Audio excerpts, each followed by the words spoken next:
A very warm welcome to the 35th International DOK.fest Munich, this time as online as DOK.fest Munich at Home 2020.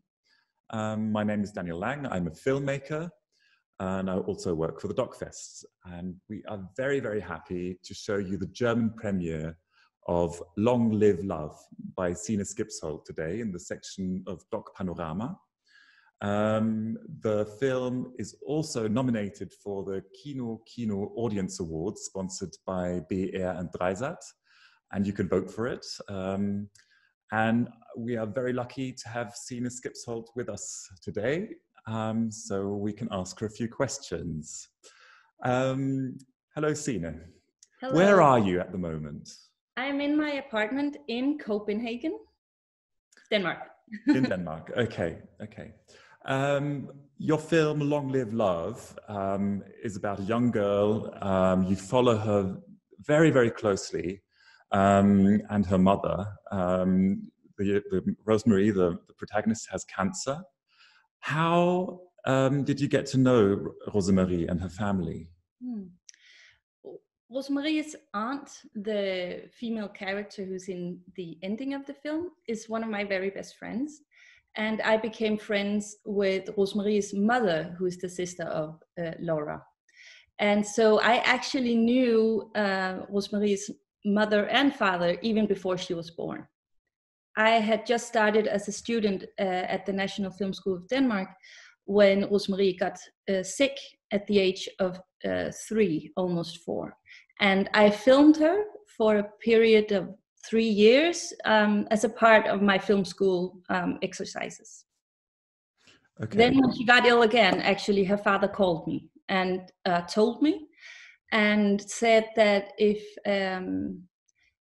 I was interested, I could meet up with Rosemary and maybe it would be something that both she and I would find interesting. So the idea of actually making a film came more from the family and not from you?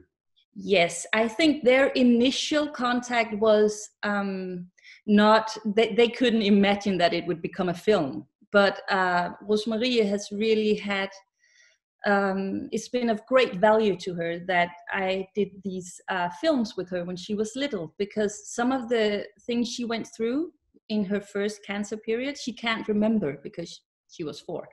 And so it's become part of her understanding of her own story. And maybe this would be the same. Okay.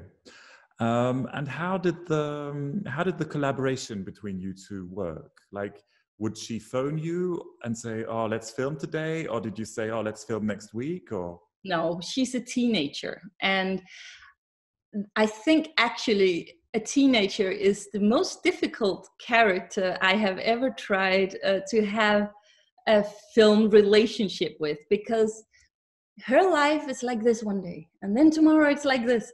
And then I might have said, oh, it's really important for me to be a part of this meeting at the hospital or whatever. And then she forgets to tell me that it was yesterday. So I would have to be there a lot. And also both phone her or meet up with her and her parents. So I think maybe also that's part of my technique, that I am very much present in the lives of my characters. You have there is a great sense of trust between you two. Like, for example, when she's smoking on the fire escape, you get like this feeling of that you are like a confidant for her. Is that still the case? Yes. After filming? Yes, I don't see her as much.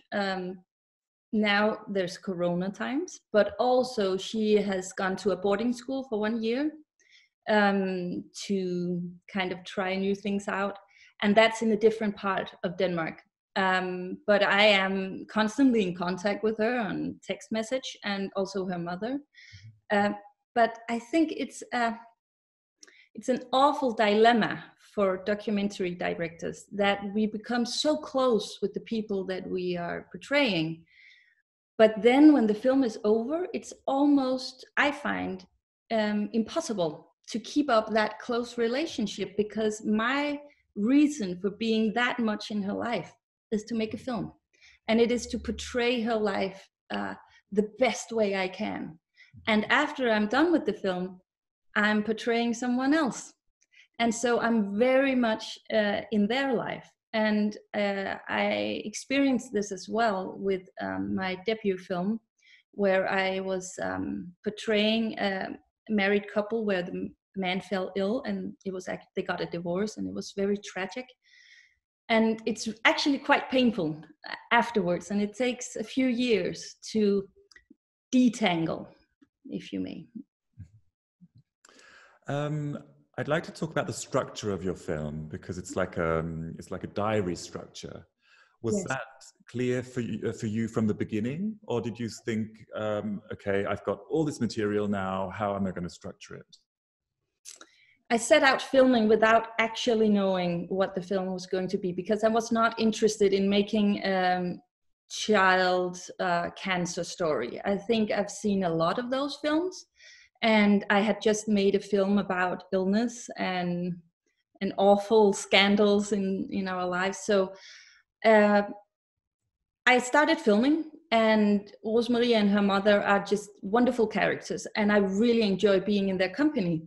So it was also fun because they have a lot of laughs, and they just provided scenes.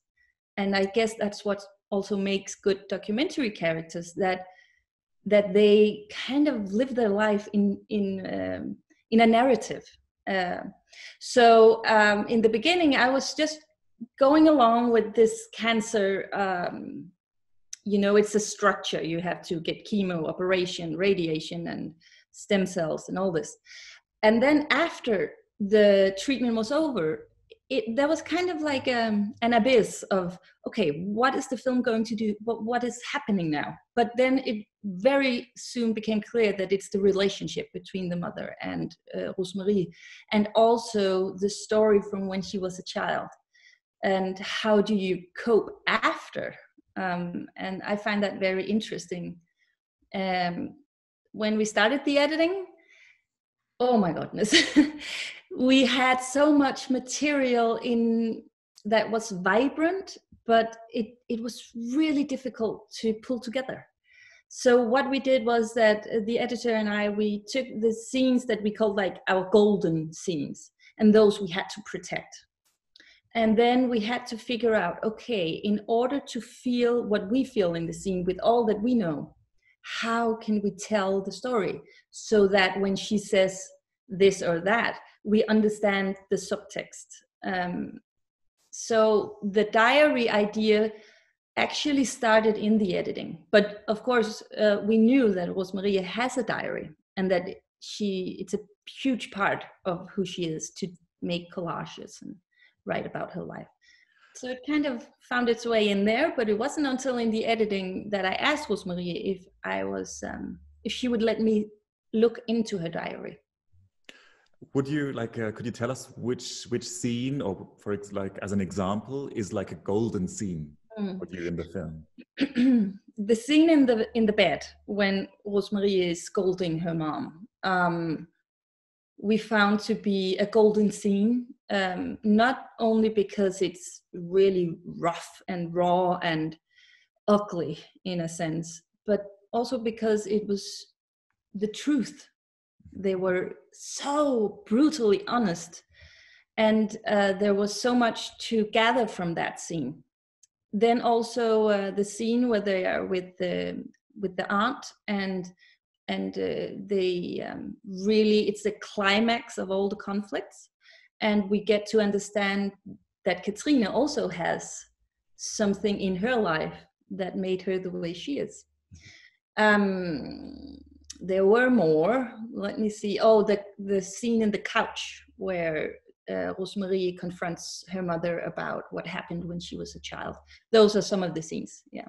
Is Rosemary a direct person, or as a direct person as she is in the film, or do you think that the film made her be more direct, or even more direct? Because she's very brutal sometimes when she confronts her mother. Yeah. No, the whole family, and I can say this because I've known them for the better part of 15 years, they wear their feelings on the outside, and they are very generous with their feelings. I know all of the siblings and their parents, and so I've been in the family, and they are not afraid of having a discussion while guests are in the room, if that makes sense. And they are not afraid to admit that we as humans have feelings. And so Rosemary has grown up in a family like this. So she is very direct. And I have so much admiration for the way that she and her parents can communicate completely honest. I mean, when I was a teenager, I would never tell my mom and dad what I did, and I would never confront them in that way. And my mom and dad wouldn't be able to deal with it. So they have such honesty that I think is an expression of love, because they're really trying to understand each other, and not pretending or anything. So yeah, she's very direct, also with her friends and her relationships, and she's a very vibrant person. What did she tell you, and also her mother, after watching the film? Rosemarys watched the film several times during the editing, just to kind of be a part of the process of where is this moving. And she has all along felt that this is my film, this is my story, and she needed to be part of that journey that a film takes when it starts the editing. And we edited for quite a long time. So she had seen it quite a few times. I'd shown scenes and outtakes to her mother and father, so that they could see, okay, this is the direction, and this is the level of honesty that we're showing. But Rosemarys was very happy with the film. She felt that she had her voice.